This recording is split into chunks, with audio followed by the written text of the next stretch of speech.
श्रीकृष्णाय परब्रह्मणे नमः। श्रीमद्भगवद्गीता ध्यानश्लोकाः।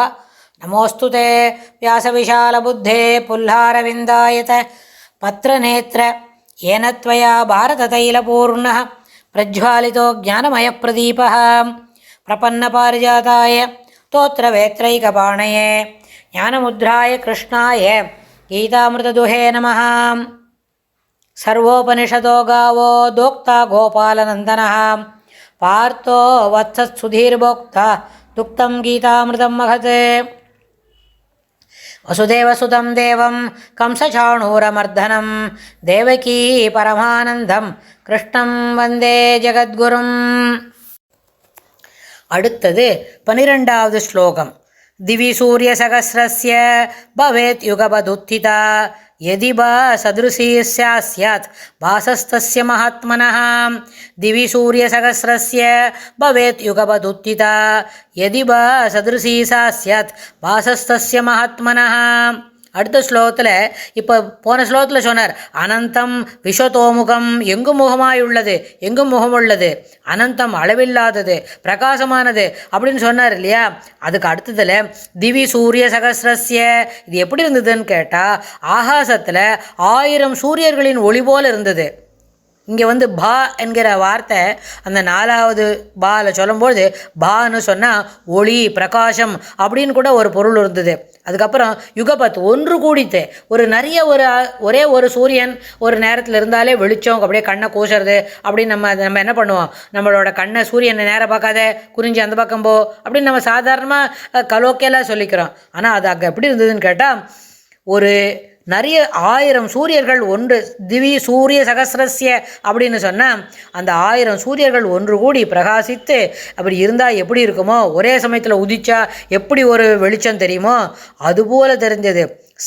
அது என்ன பண்ணித்தன் கசிய கேட்டாக்க தஸ்ய அந்த மகாத்மனக அந்த மகாபுருஷனுடைய பாசகா பிரகாசத்துக்கு ஒப்பாக இருக்கும். அதாவது 1000 சூரியன் ஒரே சமயத்தில் உதிச்சு எல்லாமே சேர்ந்து ஒளி கொடுத்ததுன்னா அது எப்படி இருக்கும்னு கேட்டால் அதுபோல் இது இருக்கும். முதல்ல நம்மளுக்கு இருட்டு, கண்ணே தெரியல, எதையும் பார்க்க முடியாது. நம்ம சாதாரண கண்ணு வச்சுருக்கோம், அந்த கண்ணுக்கு இங்கேருந்து 4 அடி தூரத்தில் இருக்கிறது தான் தெரியும். 6x6 தான் நம்மளால் பார்த்துக்க முடியும். அதுக்கே ரொம்ப ஒளி வந்ததுன்னா கண்ணை கோசறதுன்னு எதிர்பக்கம் திருப்பிப்போம்.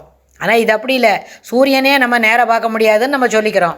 ஆனால் ஒரே சமயத்தில் 1000 சூரியர்கள் ஒன்றோடு ஒரே நேரத்தில் உதிச்சாக்க அது எப்படி இருக்கும்.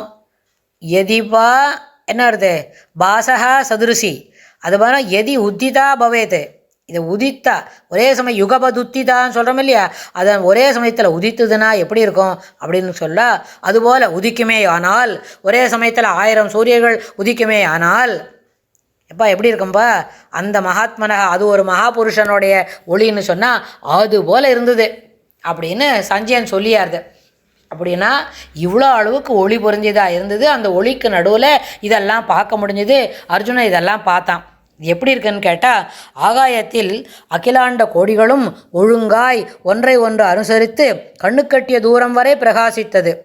பகவானை நோக்கி ஓங்கார ஸ்ருதியுடன் அமிர்தகானத்தை செய்தது. பயங்கரமான அழகு. முதல்ல அழகுன்னு சொன்னால் அது எப்போவுமே பயங்கரமாக இருக்காதுல்ல. ஆனால் பயங்கரமான அழகு அப்படின்னு சொன்னால் இவ்வளோ தூரம் இருக்குது, ரொம்ப பளிச்சந்துக்கு சிறப்பாக இருக்குது, பார்க்கணும் போல தான் இருக்குது. ஆனால் கண்ணு சாதாரணமாக அதை பார்த்துக்க முடியல. அதனால் சிறப்பான அழகுடன், ஒளி பொருந்திய அழகுடன், இன்னும் மேன்மையான அழகுடன் அப்படின்னு சொல்லி எல்லா விதமான அழகுடன் வெகு கம்பீரமாய் உருண்டு ஓடுகிறது. எல்லாவற்றிற்கும் மேலாக சகல லோக காரணனாய், சர்வலோக நாயகனாய், சரண்யனாய், நித்யனாய், நிர்மலனாய், பெருமையிலும் பெருமையாய், இனிமையிலும் இனிமையாய், அப்புறம் என்ன அமிர்தத்திலும் அமிர்தனாய், சிறப்பானவற்றிலும் சிறப்பானவனாய், மேன்மை பொருந்தியவற்றிலும் மேன்மை அதற்கும் மேன்மையானவனாய், அநேக கோடி சூரியர்கள் ஏக காலத்தில் உதித்தார் போல பார்க்க 10,000 கண் வேண்டும். போராது. ஆனால் 10,000 கண் போதாத அரவில் அபரிமிதமான ஜோதிஷ் ஒன்றை கண்டார். என்னது அது?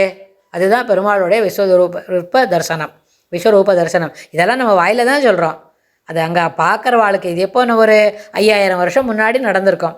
அதுக்கு முன்ன ஒரு 5100 அதுக்கு மேலே. இப்போ தான் கலி இத்தனை வருஷம் ஆயிடுத்துல. அதுக்கு முன்னாடி ஒரு 34 வருஷம் 36 வருஷம் முன்னாடி அதெல்லாம் கூட்டினா 5150 இல்லைன்னா 180 அவ்வளோ வருஷத்துக்கு முன்னாடி இது ஒரு இடத்துல நடந்தது. அந்த இடத்துக்கு நம்ம இப்போ போய் பார்த்தா அங்கே என்ன இருக்கும் அது நம்மளுக்கு தெரியல. அது எத்தனை சரித்திரத்தினால வரலாறு அது எப்படி மாற்றிருக்கோம்னு நம்மளுக்கு அங்கே பார்க்க தெரியல. ஆனால் அதை நம்ம மனக்கண் முன்னே கொண்டு பார்க்கலாம். எப்படின்னு கேட்டால், அநேக கோடி சூரியர்கள் ஏக காலத்தில் உதிர்த்தார் போல பார்க்க 10000 கண்கள் போதாது, அபரிமிதமான தேஜஸ் ஒன்றினை நாம் கண்டுகொண்டோம் அப்படின்னு. அங்கே என்ன கண்டுகொண்டோம் அதை தான் சஞ்சயன் திருதராஷ்டிரனுக்கு இந்த அளவுக்கு சொல்லியாருது. இந்த அளவுக்கு சொன்ன பொழுது திருதராஷ்டிரன் எப்படி ரியாக்ட் பண்ணார் அது நம்மளுக்கு கீதையில் தெரியாது. மகாபாரதத்தில் சொல்லும்போது அங்கே சொல்லியிருப்பாளாக இருக்கும். அதை நம்ம இன்னொரு சமயம் நம்மளுக்கு ஒரு வாய்ப்பு கிடைக்கும். அப்போ திருதராஷ்டிரனோட ரியாக்ஷன் தான் எப்படி அதை உணர்ந்துட்டார், அவருடைய முறைமை எப்படி இருந்தது அப்படின்றத நம்ம இன்னொரு சமயம் பார்க்கலாம். கீதை சொல்லும்போது அது வேண்டாம். சரியா, அதை நிறுத்திப்போம். இப்போ தற்சமயத்துக்கு அந்த அனுபவத்தை நிறுத்திப்போம். சஞ்சயனோட அனுபவத்தை இப்போ பார்த்துட்டோம். அடுத்த ஸ்லோகத்துலேருந்து அர்ஜுனன் என்ன சொல்கிறாரா இன்னும் ரெண்டாத்த பார்க்கலாம். இன்னும் சஞ்சயன் சொல்லி முடிக்கிறதே இருக்குது. இன்னும் 2-3 ஸ்லோகம் நம்ம பார்த்தாகணும். அதுக்கப்புறம் அர்ஜுனனோட அனுபவங்கள் எப்படி இருக்குது, அனுபவம் எப்படி அவர் விழித்து சொல்கிறாரா விவரித்து சொல்கிறாரா ரெண்டுத்தையும் நம்ம பார்க்கலாம். ஸ்ரீகிருஷ்ணாய துப்யம் நமஹ.